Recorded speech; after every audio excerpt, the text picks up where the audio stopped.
ನಮಸ್ಕಾರ. ಸುದ್ದಿ ಮೃದಂಗ ವಿಶೇಷ ಕಾರ್ಯಕ್ರಮಕ್ಕೆ ಸ್ವಾಗತ. ನಾನು ಎಚ್ ಸುಧೀಂದ್ರ ಕುಮಾರ್. ಮಾಯಾ ಮಾಯಾ ಕೆಂಗೇರಿ ಮಾಯಾ, ಹೊಲಸು ರಾಜಕಾರಣಕ್ಕೆ ಕೆಂಗೇರಿ ಬಲಿ ವಿಶೇಷ ಕಾರ್ಯಕ್ರಮಕ್ಕೆ ಸ್ವಾಗತ. ಏನಿದು ಮಾಯಾ ಮಾಯಾ ಎಲ್ಲ ಮಾಯಾ ಹಾಡನ್ನು ನಾವು ಕೇಳಿದ್ದೇವೆ. ಈಗ ಮಾಯಾ ಮಾಯಾ ಕೆಂಗೇರಿ ಮಾಯಾ. ಕೆಂಗೇರಿ ಯಾಕೆ ಮಾಯವಾಯಿತು, ಕೆಂಗೇರಿ ಇದೆಯಲ್ಲ ಅನ್ನುವಂಥದ್ದು ಅನೇಕರ ಪ್ರಶ್ನೆ. ಆದರೆ ಹೊಲಸು ರಾಜಕಾರಣಕ್ಕೆ ಕೆಂಗೇರಿ ಬಲಿಯಾಯ್ತಾ, ಅನೇಕರನ್ನು ಕಾಡ್ತಾ ಇರ್ತಕ್ಕಂಥ ಪ್ರಶ್ನೆ ಇದು. ಯಾಕೆ ರಾಜಕಾರಣವೇ ಹೊಲಸು ಅನ್ನುವಂತಹ ಸಂದರ್ಭಗಳಿಗೆ ಒಂದಿಷ್ಟು ಜನರ ಪ್ರಾಮಾಣಿಕ ಪ್ರಯತ್ನದ ಫಲಗಳು ಸಾಕಷ್ಟು ಅಭಿವೃದ್ಧಿ ಆಗ್ತಿದೆ ಅನ್ನುವಂಥ ಸಂದರ್ಭಗಳಿಗೆ ಆ ಹೊಲಸು ರಾಜಕಾರಣಕ್ಕೆ ಕೆಂಗೇರಿ ಬಲಿಯಾಗಿ ಹೋಯ್ತಲ್ಲ ಅನ್ನುವಂತಹ ಕೊರಗು ಅನೇಕರನ್ನು ಕಾಡ್ತಿದೆ. ಏನಾಯಿತು, ಕೆಂಗೇರಿ ಎಲ್ಲಿ ಹೋಯಿತು, ಕೆಂಗೇರಿ ಯಾಕೆ ಮಾಯವಾಯಿತು ಅಂತ ಹೇಳಿ ಅನೇಕರನ್ನ ಯಕ್ಷ ಪ್ರಶ್ನೆಯಾಗಿರಬಹುದು. ಯಶವಂತಪುರ ವಿಧಾನಸಭಾ ಕ್ಷೇತ್ರ ಆಗುವುದಕ್ಕೂ ಮುಂಚೆ ಕೆಂಗೇರಿ ಕ್ಷೇತ್ರವಾಗಬೇಕು ಅನ್ನುವ ಕೂಗು, ಕೆಂಗೇರಿ ಕ್ಷೇತ್ರವಾಗಬೇಕು ಅನ್ನುವಂತಹ ಮನವಿಗಳು, ಕೆಂಗೇರಿ ಕ್ಷೇತ್ರವಾಗಬೇಕು ಅನ್ನುವ ದಾಖಲೆಗಳೆಲ್ಲವೂ ಕೂಡ ಅಂದಿನ ಒಂದು ಆಯೋಗಕ್ಕೆ ನೀಡಲಾಗಿತ್ತಾದರೂ ಕೂಡ ಕೆಂಗೇರಿ ವಿಧಾನಸಭಾ ಕ್ಷೇತ್ರವಾಗಲಿಲ್ಲ, ಯಶವಂತಪುರ ವಿಧಾನಸಭಾ ಕ್ಷೇತ್ರ ಆಯಿತು. ಇರಲಿ, ಬೃಹತ್ ಬೆಂಗಳೂರು ಮಹಾನಗರ ಪಾಲಿಕೆಯ ವಿಚಾರ ಬಂದಾಗಲೂ ಕೂಡ ಕೆಂಗೇರಿಯ ಸಾಕಷ್ಟು ಚರ್ಚೆಗಳಾಗಿ ಕೊನೆಗೆ ಕೆಂಗೇರಿ ವಾರ್ಡ್ ಉಳಿದುಕೊಳ್ಳುವುದು. ಈಗ ಗ್ರೇಟರ್ ಬೆಂಗಳೂರು ಅಥಾರಿಟಿಯಲ್ಲಿ ಬೆಂಗಳೂರು ವೆಸ್ಟ್ಗೆ ಈ ವ್ಯಾಪ್ತಿ ಬರುತ್ತೆ. ಇದರೊಳಗೆ ಕೆಂಗೇರಿ ಹೆಸರು ಉಳಿಯುತ್ತೆ, ಕೋಟೆ ಕೆಂಗೇರಿ ಆಗುತ್ತೆ, ಕೆಂಗೇರಿ ಸೋಮೇಶ್ವರ ವಾರ್ಡ್ ಆಗುತ್ತೆ. ಹೀಗೆ ಚರ್ಚೆಗಳ ಮೇಲೆ ಚರ್ಚೆಗಳು, ವಾದಗಳ ಮೇಲೆ ವಾದಗಳು, ವಿವಾದಗಳು ನಡೆದು ಹೋಯಿತು. ಕಡೆಗೆ ಆಗಿದ್ದೇನು, ಕೆಂಗೇರಿ ವಾರ್ಡ್ ಉಳಿತು ಹೆಸರಿಗೆ ಮಾತ್ರ. ಆದರೆ ಕೆಂಗೇರಿಯೇ ಇಲ್ಲದ ಕೆಂಗೇರಿಯ ವಾರ್ಡ್ ಉಳ್ಕೊಳ್ತು ಅನ್ನುವಂಥದ್ದು ವಿಶೇಷವಾಗಿರ್ತಕ್ಕಂಥದ್ದು. ಒಂದಂತೂ ಸತ್ಯ, ಇದಕ್ಕೆ ಹೊಲಸು ರಾಜಕಾರಣವೇ ಕಾರಣ. ಸ್ವಾಭಿಮಾನವಿಲ್ಲದ ರಾಜಕಾರಣಿಗಳು ಇದಕ್ಕೆ ಸಾಥ್ ಕೊಟ್ಟಿದ್ದರ ಫಲವಾಗಿ ಕೆಂಗೇರಿ ಮಾಯವಾಗಲು ಕಾರಣವಾಗಿದೆ. ಕೆಂಗೇರಿಗೆ ಐತಿಹಾಸಿಕ ಪರಂಪರೆ ಇದೆ. ಕೆಂಗೇರಿಯ ವಿಚಾರಕ್ಕೆ ನಾನು ಒಂದಷ್ಟು ಮಾಹಿತಿ ಕೊಡುವ ಮುನ್ನ, ಇವತ್ತು ಏನಾಯಿತು ಅಂದರೆ, ಕೆಂಗೇರಿ ಉಪನಗರ ವಾರ್ಡ್ ಏನಾಗಿತ್ತು, ಅದು ಉಪನಗರ ತೆಗೆದು ಕೆಂಗೇರಿ ಅಂತ ಉಳಿಸಿದ್ದೇವೆ ಅಂತ ಹೇಳಿದ್ರು. ಉಳಿಸಿದ್ದಕ್ಕೆ ನಾವು ಕಾರಣ, ನೀವು ಕಾರಣ ಅಂತ ಆಯ್ತು. ಇರಲಿ, ಅದನ್ನು ನಾವು ಅತಿ ದೊಡ್ಡದಾಗಿ ಹೇಳಬೇಕಾದ ಅಗತ್ಯತೆ ಇಲ್ಲ, ಎಲ್ಲರೂ ಗಮನಿಸಿದ್ದಾರೆ. ಕೆಂಗೇರಿ ಉಳಿಬೇಕು ಅಂತ ಎಲ್ಲರೂ ಹೋರಾಟವಾಯಿತು. ಆದರೆ ಉಪನಗರ ತೆಗೆದು ಕೆಂಗೇರಿ ಉಳಿತು. ಕೆಂಗೇರಿಯ ಕೆಲವು ಮೂಲ ಪ್ರದೇಶಗಳು ಅನ್ನುವಂಥದ್ದು ಮೈಲಸಂದ್ರಕ್ಕೆ ಹೋಯಿತು, ಇನ್ನೊಂದಿಷ್ಟು ಹೆಮಿಗೆಪುರಕ್ಕೆ ಹೋಯಿತು. ಕೆಂಗೇರಿಯನ್ನು ಹರಿದು ಹಂಚಿ ಹೋಗುವಂತೆ ಮಾಡಿದಂತಹ ಈ ರಾಜಕಾರಣಿಗಳಿಗೆ ಏನು ಅನ್ನಬೇಕು, ಯಾವ ರೀತಿ ಉಗಿಯಬೇಕು? ನಾನು ಯಾವತ್ತೂ ಕೂಡ ಈ ಶಬ್ದಗಳನ್ನು ಬಳಕೆ ಮಾಡಲು ಇಷ್ಟಪಡುವುದಿಲ್ಲ ಮಾಧ್ಯಮದಲ್ಲಿ. ಆದರೆ ಸ್ವಾಭಿಮಾನಿ ಕೆಂಗೇರಿಗರ ಅನೇಕರು ಮಾತನಾಡ್ತಾ ಇದ್ದಾರೆ. ಯಾವುದರಲ್ಲಿ ಉಗಿಯೋಣ, ಯಾವುದರಲ್ಲಿ ಹೊಡೆಯೋಣ, ಯಾವುದರಲ್ಲಿ ಬೈಯೋಣ, ಹೇಗೆ ಬೈಯೋಣ ಅಂಥೇಳಿ ಅವರವರೇ ಮಾತಾಡ್ಕೊಳ್ತಾ ಇರೋದನ್ನು ಮಾತಾಡ್ತಾ ಇದ್ದಾರೆ ಅಂತ ನಿಮ್ಗೆ ಗಮನಕ್ಕೆ ತರ್ತಾ ಇದ್ದೀನಿ. ಯಾಕೆ ಅಂತ ಹೇಳಿದ್ರೆ, ಆ ಶಬ್ದಗಳ ಬಳಕೆಯನ್ನು ಮಾಧ್ಯಮದಲ್ಲಿ ನಾನು ನೇರವಾಗಿ ಹೇಳಲಿಕ್ಕೆ ಸಾಧ್ಯತೆ ಇಲ್ಲ. ಅದಕ್ಕೋಸ್ಕರವಾಗಿ ಕೆಂಗೇರಿಯನ್ನು ಹರಿದು ಹಂಚಿ ಹಾಕಿಬಿಟ್ರಲ್ಲ. ಯಾರೋ ದೊಡ್ಡವರು ಫೋನ್ ಮಾಡಿದರಂತೆ, ಇಲ್ಲಿರುವ ಶಾಸಕರು ಪ್ರಾಮಾಣಿಕ ಪ್ರಯತ್ನವನ್ನು ಮಾಡಿದ್ದಾರೆ, ಪತ್ರವನ್ನು ಕೊಟ್ಟಿದ್ದಾರೆ, ಹಠವನ್ನು ಹಿಡಿದಿದ್ದಾರೆ, ಈಗಲೂ ಬದಲಿಸುವ ಪ್ರಯತ್ನದಲ್ಲಿ ಮುಂದುವರೆಸಿದ್ದಾರೆ. ಸಾರ್ವಜನಿಕರಿಗೆ ಅದು ಯಾವುದೂ ಬೇಕಾಗಿಲ್ಲ. ಯಾರು ತಪ್ಪಿಸಿದ್ರು, ಯಾಕೆ ತಪ್ಪಿಸಿದ್ರು ಅದು ಆಮೇಲೆ. ಪ್ರಾಮಾಣಿಕ ಪ್ರಯತ್ನ ಆಯಿತು, ಅಭಿನಂದನೆ. ಆದರೆ ಉಳಿತಾ ಕೆಂಗೇರಿಯನ್ನು ಹರಿದು ಹಂಚಿಬಿಟ್ಟು ಒಂದಷ್ಟು ಮೈಲಸಂದ್ರಕ್ಕೆ, ಒಂದಷ್ಟು ಹೆಮಿಗೆಪುರಕ್ಕೆ ನೀವು ಇಟ್ಕೊಂಬಿಡಿ ಅಂತ ಕೊಡೋದಕ್ಕೆ ಇದು ಯಾರು ಜಹಗೀರ್ದಾರು? ನಾಚಿಕೆ ಆಗುವುದಿಲ್ಲವಾ? ಚುನಾವಣೆಯಲ್ಲಿ ಗೆಲ್ಲುವುದಕ್ಕೆ ನನಗೆ ಬೇಕಾದ ಪ್ರದೇಶಗಳನ್ನು ನನಗೆ ಹೇಗೆ ಬೇಕೋ ಹಾಗೆ ತಿರುಚಿಕೊಂಡು ಮಾಡಿಸಿಕೊಳ್ಳುವುದು, ಶಿಫಾರಸು ಮಾಡುವುದು ಒಂದು ಕಡೆಗ್ರಿ. ಆದರೆ ಆ ಕೆಂಗೇರಿಯ ಮಾತೃಭೂಮಿಯನ್ನೇ ಹರಿದು ಹಾಕಿಬಿಟ್ಟಿದ್ದೀರಲ್ಲ, ನಾಚಿಕೆಯಾಗಬೇಕು. ಮಾನ ಮರ್ಯಾದೆ ಇಲ್ಲದವರು ನೀವು. ಕೆಂಗೇರಿಗೆ ಐತಿಹಾಸಿಕ ಪರಂಪರೆ ಇದೆ, ಯಾರೂ ಅದನ್ನು ಅಲ್ಲಿಗಳಿಲಿಕ್ಕೆ ಸಾಧ್ಯತೆ ಇಲ್ಲ. 1100 ವರ್ಷಕ್ಕೂ ಮೀರಿದಂತಹ ಇತಿಹಾಸ ಇರುವಂಥ ಕೋಟೆ ಸೋಮೇಶ್ವರ ದೇವಸ್ಥಾನ. ಸೂರ್ಯನ ಕಿರಣಗಳು ನೇರವಾಗಿ ಸೋಮೇಶ್ವರ ಲಿಂಗಕ್ಕೆ ಬೀಳುತ್ತೆ ಅನ್ನುವಂಥ ಪ್ರತೀತಿ ಇರುವಂತಹ ದೇವಸ್ಥಾನಗಳಲ್ಲಿ ಒಂದು, ಕೋಟೆ ಇರುವಂಥ ಪ್ರದೇಶಗಳಲ್ಲಿ ಒಂದು. ಖ್ಯಾತ ವಿಜ್ಞಾನಿ ಸರ್ ಸಿ ವಿ ರಾಮನ್ರವರು ತೋಟ ಇರುವಂತಹದ್ದು ಕೆಂಗೇರಿ ಪ್ರದೇಶದೊಳಗೆ. ಮಹಾತ್ಮ ಗಾಂಧೀಜಿಯವರು ಕೆಂಗೇರಿಗೆ ಭೇಟಿಯನ್ನು ಕೊಟ್ಟಿದ್ದರು, ವಿದ್ಯಾಪೀಠಕ್ಕೆ ಭೇಟಿಯನ್ನು ಕೊಟ್ಟಿದ್ದರು, ಕೆಂಗೇರಿಯ ಒಂದು ಬಾವಿಯನ್ನು ಉದ್ಘಾಟಿಸಿದ್ರು. ಪೊಲೀಸ್ ಸ್ಟೇಷನ್ ಪಕ್ಕದಲ್ಲಿರ್ತಕ್ಕಂತಹ ವಾಟರ್ ಟ್ಯಾಂಕಿನ ಬಳಿ ವೀರಗಲ್ಲುಗಳು 2 ಪತ್ತೆಯಾಗಿತ್ತು. ಅಲ್ಲಿ ಇತ್ತು, ಈಗ ಏನಾಗಿದೆ ಗೊತ್ತಿಲ್ಲ. ಋಷಭಾವತಿ ನದಿ ವಾಸನೆ ಅಂತ ಮೂಗು ಹಿಡಿದುಕೊಂಡು ಓಡಾಡಿರ್ಬೋದು ಇತ್ತೀಚೆಗೆ.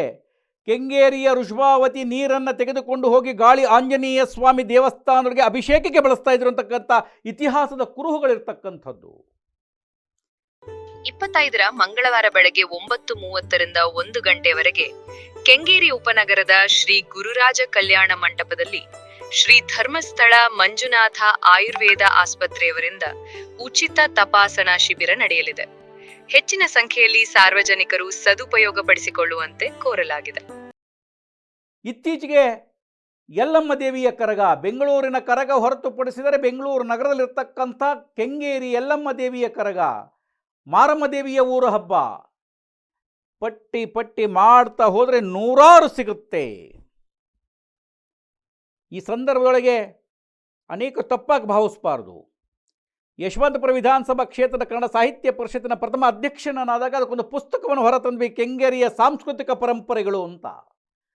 ಕೆಂಗೇರಿಗೆ ಏನೇನು ಐತಿಹಾಸಿಕ ಕುರುಹುಗಳಿದೆ, ಏನೇನು ವಿಶೇಷಗಳಿದೆ ಅನ್ನುವಂಥದ್ದನ್ನು ಈ ಭಾಗದಲ್ಲಿ ವಾಸವಾಗಿ ವಿದ್ಯಾಭ್ಯಾಸ ಮಾಡಿರ್ತಕ್ಕಂಥ, ಈಗ ಬಹುದೊಡ್ಡ ಹುದ್ದೆಯಲ್ಲಿರ್ತಕ್ಕಂಥ ಡಾಕ್ಟರ್ ಎಂ ಜೆ ಮಂಜುನಾಥ್ರವರು ಅದನ್ನು ದಾಖಲಿಸಿಕೊಟ್ರು. ಕಿರು ಹೊತ್ತಿಗೆ ಒಳಗೆ ಬಹುದೊಡ್ಡ ವಿಚಾರಗಳಿದೆ. ಕೆಂಗೇರಿಯ ಐತಿಹಾಸಿಕ ಸಾಂಸ್ಕೃತಿಕ ಪರಂಪರೆಗಳು, ಅದು ಏನೇನಿದೆ, ಏನೇನಿತ್ತು, ಏನಾಗಿದೆ, ಪ್ರತಿಯೊಂದನ್ನು ದಾಖಲಿಸಲಾಗಿದೆ.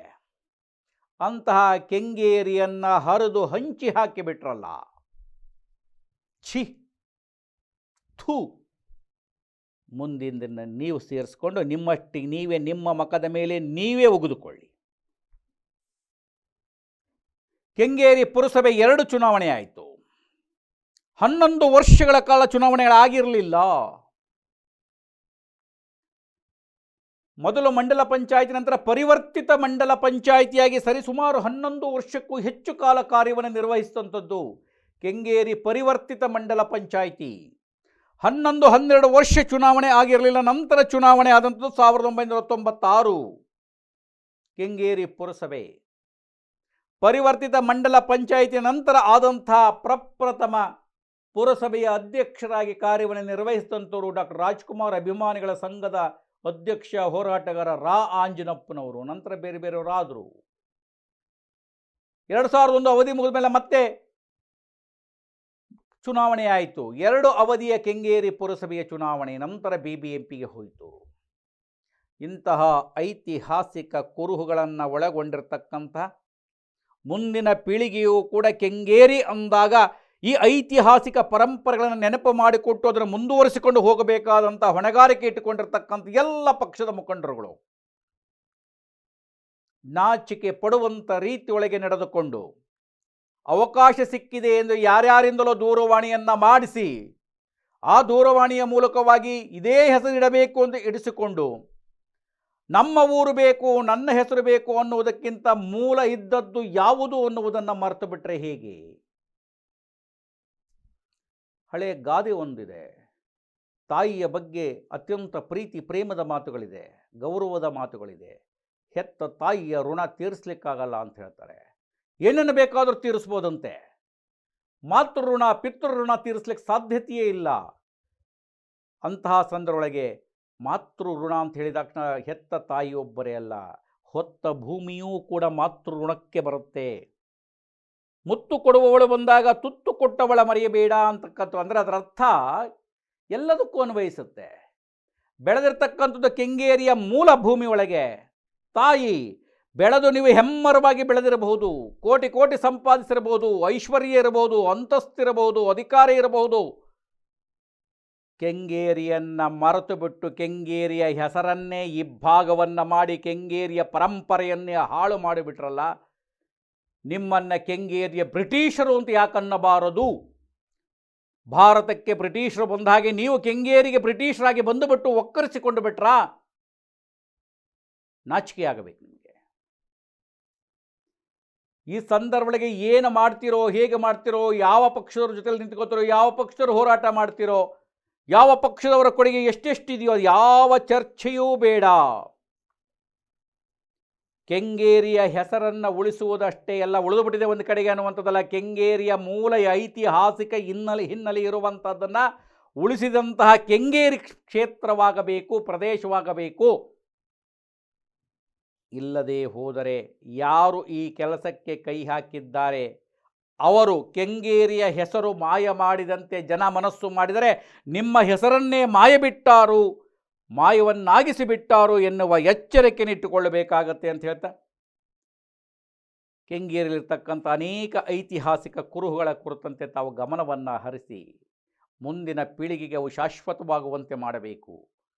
ಕನಿಷ್ಠ ಪಕ್ಷ ಹೆಸರನ್ನು ಉಳಿಸುವುದರ ಮೂಲಕವಾದರೂ ನಿಮ್ಮ ಋಣವನ್ನು ತೀರಿಸಿಕೊಳ್ಳಿ ಅಂತ ಹೇಳ್ತಾ, ಮಾಯಾ ಮಾಯಾ ಕೆಂಗೇರಿ ಮಾಯಾ, ಹೊಲಸು ರಾಜಕಾರಣಕ್ಕೆ ಕೆಂಗೇರಿ ಬಲಿಯಾಯ್ತಾ? ಸ್ವಾಭಿಮಾನವಿಲ್ಲದ ರಾಜಕಾರಣಿಗಳು ನಾಚಿಕೆಯಾಗಬೇಕು, ಛೀ ಥೂ ಅಂತ ಉಗಿಬೇಕಾ? ನಿಮ್ಮನ್ನು ನೀವೇ ಒಗೆದುಕೊಳ್ಳಿ ಅಂತ ಹೇಳ್ತಾ, ಈಗಲಾದರೂ ಎಚ್ಚೆತ್ತುಕೊಂಡು ಅಖಾಡಕ್ಕೆ ಇಳಿದು ಜಾತ್ಯತೀತವಾಗಿ ರಾಜಕೀಯ ಪಕ್ಷಗಳನ್ನೆಲ್ಲವನ್ನೂ ಹೊರತುಪಡಿಸಿ ಕೆಂಗೇರಿಯನ್ನು ಉಳಿಸುವಂತಹ ಪ್ರಯತ್ನವನ್ನು ಮಾಡಿ. ಇಲ್ಲದೆ ಹೋದರೆ ಜನ ನಿಮ್ಮನ್ನು ಛೀ ಥೂ ಅಂತ ಉಗಿಯುವುದರ ಜೊತೆಗೆ ಕೆಂಗೇರಿ ಮಾಯ ಮಾಡಿದಂತಹ ಜನರನ್ನು ಚುನಾವಣೆಯಲ್ಲೂ ಮಾಯ ಮಾಡಿಬಿಟ್ಟಾರು ಅನ್ನುವ ಎಚ್ಚರಿಕೆಯೊಂದಿಗೆ ಈ ಕಾರ್ಯಕ್ರಮವನ್ನು ಮುಗಿಸ್ತಾ ಇದ್ದೇನೆ. ಮತ್ತೆ ವಿಶೇಷ ಕಾರ್ಯಕ್ರಮ, ವಿಶೇಷ ಮಾಹಿತಿಯನ್ನು ಹೊತ್ತು ಬರ್ತಾನೆ. ನಮಸ್ಕಾರ.